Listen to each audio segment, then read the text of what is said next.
بسم الله الرحمن الرحيم إن الله وملائكته يصلون على النبي يا أيها الذين آمنوا صلوا عليه وسلموا تسليما اللهم صل على سيدنا محمد وعلى آل سيدنا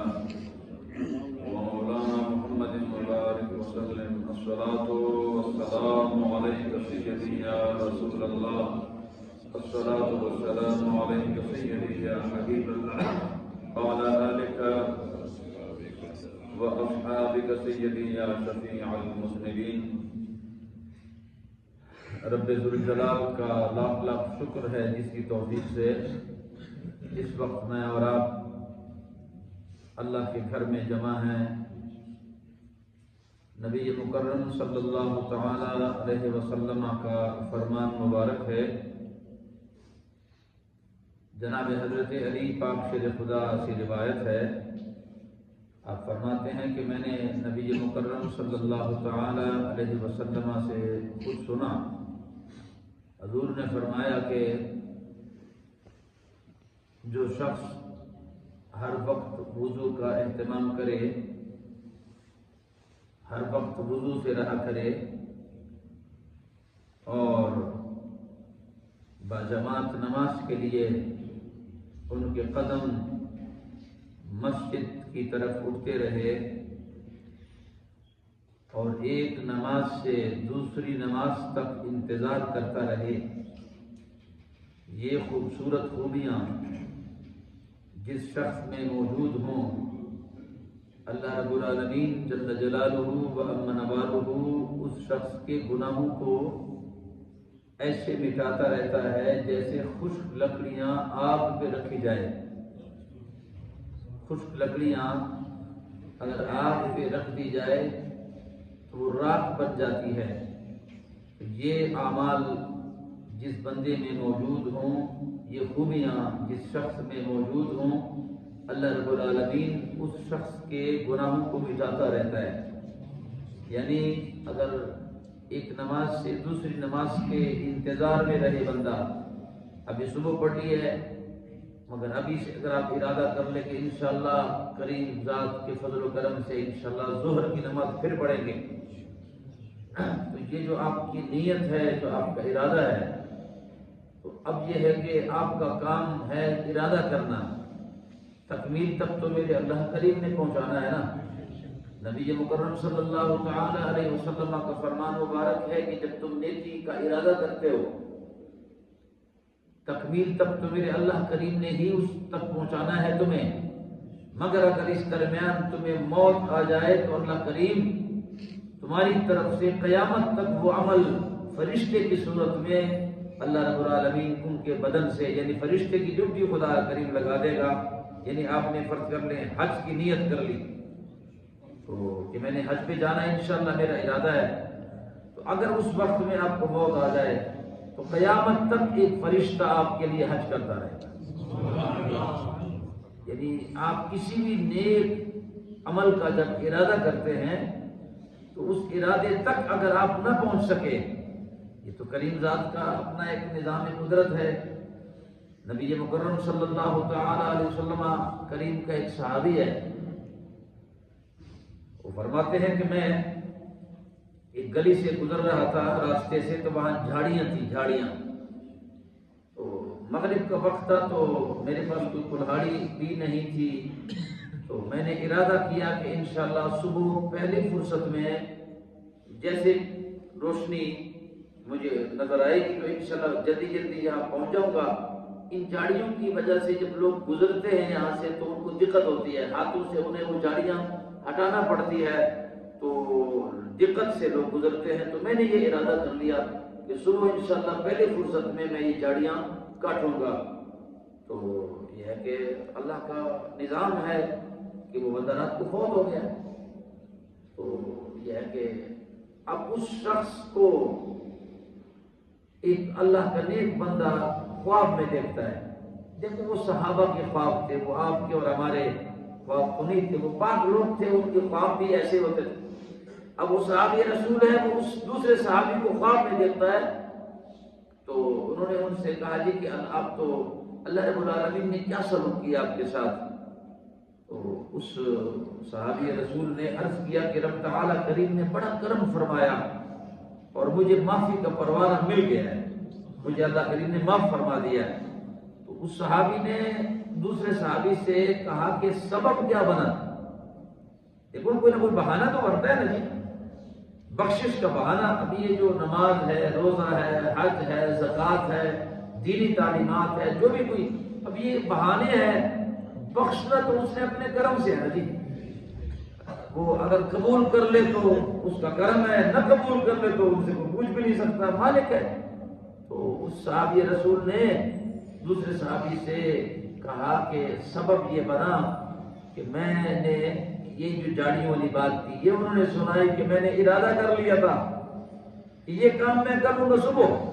مگر اللہ کریم کو منظور تھا کہ میں فوت ہوا، تو اللہ رب العالمین نے اس نیک ارادے کی برکت سے اللہ کریم نے مجھے بخشش کا پروانہ عطا فرما دیا۔ ابھی وہ نیک کام کیا نہیں تھا، اس نے ارادہ کیا تھا۔ تو گزارش کرنے کا مقصد یہ ہے نیت کر لیا کریں، باقی توفیق میرا اللہ آپ کو دے گا۔ کسی بھی نیک کام کا جب آپ ارادہ کرتے ہیں رب تعالیٰ کریم آپ کے ارادوں میں پختگی بھی ڈال دیتا ہے، اس میں اللہ برکت بھی نازل فرما دیتا ہے۔ جناب حضرت عبداللہ ابن عمر رضی اللہ تعالیٰ عنہ کا ایک خوبصورت فرمان آپ سماعت فرمائیں۔ حضرت عبداللہ ابن عمر روایت کرتے ہیں کہ میں نے نبی مکرم صلی اللہ تعالیٰ علیہ وسلم سے سنا، آقا کریم نے فرمایا کہ جو شخص جماعت والی مسجد کی طرف جاتا ہے جس میں باجماعت نماز ہو، وہ باجماعت نماز پڑھنے کے لیے جب گھر سے ارادہ کرتا ہے اور گھر سے نکلتا ہے تو پہلے قدم کے ساتھ ان کے جو قدم اٹھتے ہیں نا مسجد کی طرف، تو اللہ کریم فرشتوں کی ڈیوٹی لگا لیتے ہیں کہ اس کے قدم گنو، اس کے قدم مسجد کی طرف اٹھیں گے، ایک ایک قدم اس شخص کا گنتے جاؤ اور ایک ایک قدم پہ اس شخص کے گناہ کو معاف کر دیا جائے اور دوسرے قدم پہ اس کے درجے بلند کر دیے جائے۔ یعنی مسجد کی طرف جب آپ آتے ہیں، نبی مکرم صلی اللہ تعالی علیہ وسلم سے کچھ صحابہ کرام نے عرض کیا حضور اگر اجازت ہو ہمارے گھر جو ہے وہ مسجد نبوی شریف سے تھوڑی دور ہے، تو کیا خیال ہے اگر اجازت ہو تو ہم تھوڑا سا گھر قریب کہیں خرید لیں تاکہ مسجد کے قریب ہمارے گھر ہوں اور مسجد کے پڑوس میں ہوں؟ تو آقا کریم علیہ السلام نے فرمایا کہ بے شک آپ کا گھر جتنا دور ہے اتنے زیادہ قدموں کا ثواب آپ کو عطا فرمائے گا۔ آپ کا جب ایک ایک قدم مسجد کی طرف اٹھے گا تو اللہ کریم آپ کو ایک ایک قدم پہ اجر عظیم عطا فرمائے گا، ایک ایک قدم۔ اور یہی حضور نے فرمایا کہ آتے جاتے وقت جب آپ مسجد کی طرف آتے ہیں، آتے جاتے وقت ایک ایک قدم پہ گناہ معاف ہوگا اور ایک ایک قدم پہ درجے بلند ہوگا، اور آتے جاتے دونوں طرف یعنی گھر آپ جاتے بھی ہیں اور واپس بھی آپ گھر آتے ہیں تو دونوں یعنی آپ آنے جانے میں اللہ کریم آپ کی مدد کرتا ہے۔ نبی مکرم صلی اللہ علیہ وسلم کا ایک اور فرمان سماعت فرمائے، حضور نے فرمایا کہ جب بندہ باجماعت نماز کے لیے گھر سے نکلتا ہے، ارادہ کرتا ہے، تو اللہ کریم ایک فرشتے کی ڈیوٹی لگا لیتا ہے اور اللہ کریم کہ محبوب کریم صلی اللہ تعالی علیہ وسلم کو خوبصورت فرمان سماعت فرمایا۔ حضور نے فرمایا جب بندہ گھر سے نکلتا ہے تو ایک فرشتے کی ڈیوٹی لگ جاتی ہے، اللہ کریم اس فرشتے کے ہاتھ میں جھنڈا پکڑوا دیتا ہے، اور جھنڈا جب پکڑوا دیتا ہے تو اللہ کریم کا وہ فرشتہ اس جھنڈے کے سائے سائے میں بندے کو مسجد میں لے کر آتا ہے، اس رحمت کے سائے میں، وہ برکتوں کا سایہ، وہ رحمتوں کا سایہ، اور اس سائے میں بندہ آتا جاتا ہے یہاں تک کہ جب نماز پڑھ کے گھر روانہ ہوتا ہے تو وہ فرشتہ انتظار میں ہوتا ہے، وہ فرشتہ پھر جھنڈا اٹھا لیتا ہے اور اس شخص کو گھر تک پہنچاتا ہے۔ یعنی آتے جاتے وہ اللہ کریم کے اس رحمت کے جھنڈے کے سائے میں آتا بھی ہے جاتا بھی ہے۔ یہ خوبصورت فرمان ایک اور سماعت فرمائے نبی مکرم صلی اللہ تعالی علیہ وسلم کا ایک اور فرمان سماعت فرمائے۔ جناب حضرت امام مسلم نے حضرت عبد الرحمن سے روایت کیا ہے کہ میں مسجد نبی شریف میں حاضر ہوا اور مسجد نبی شریف میں حضرت عثمان غنی تشریف فرما تھے،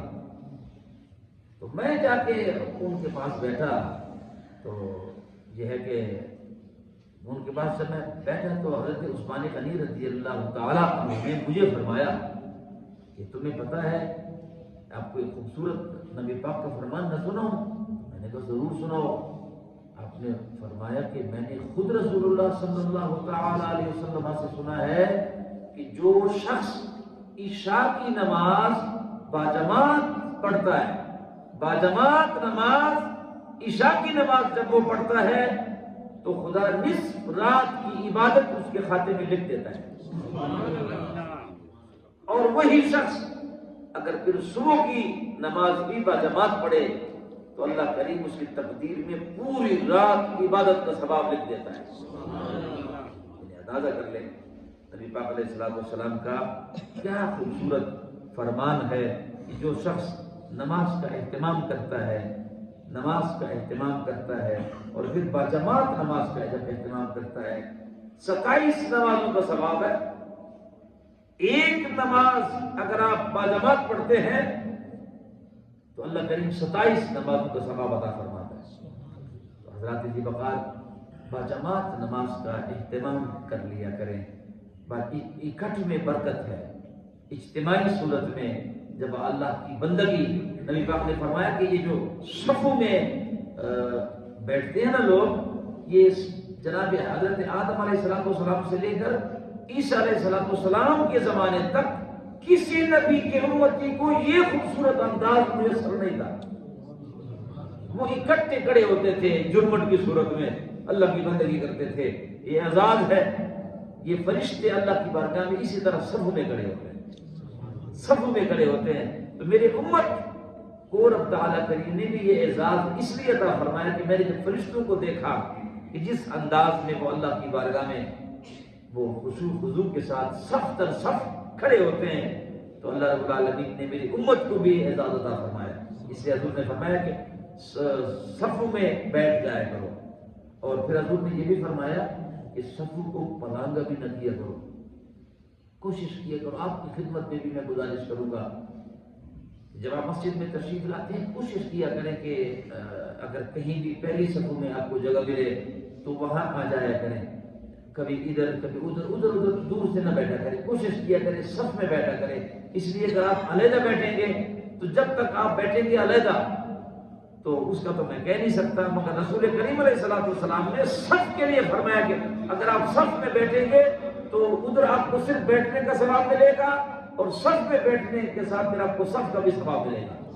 حضور کا فرمان ہے۔ حالانکہ آپ علیحدہ نہیں بیٹھ سکتے ہیں، وہ بھی اجر ہے، مسجد ہے، خدا کا سارا خانہ خدا ہے کہ اللہ کا گھر ہے، مگر اگر آپ صف میں بیٹھیں گے تو رسول کریم نے فرمایا کہ صف بندی میں جب آپ بیٹھیں گے تو پھر وہ ایک ہی صف میں کھڑے ہو گئے، محمود و ایاز، نہ کوئی بندہ رہا نہ کوئی بندہ نواز، بندہ و صاحب محتاج، غنی ایک ہوئے، تیرے دربار میں پہنچے تو سبھی ایک ہوئے۔ اللہ کی بارگاہ میں، اللہ کی بارگاہ میں دعا کرتا ہوں رب ذوالجلال ہم سب کے لیے یہ خوبصورت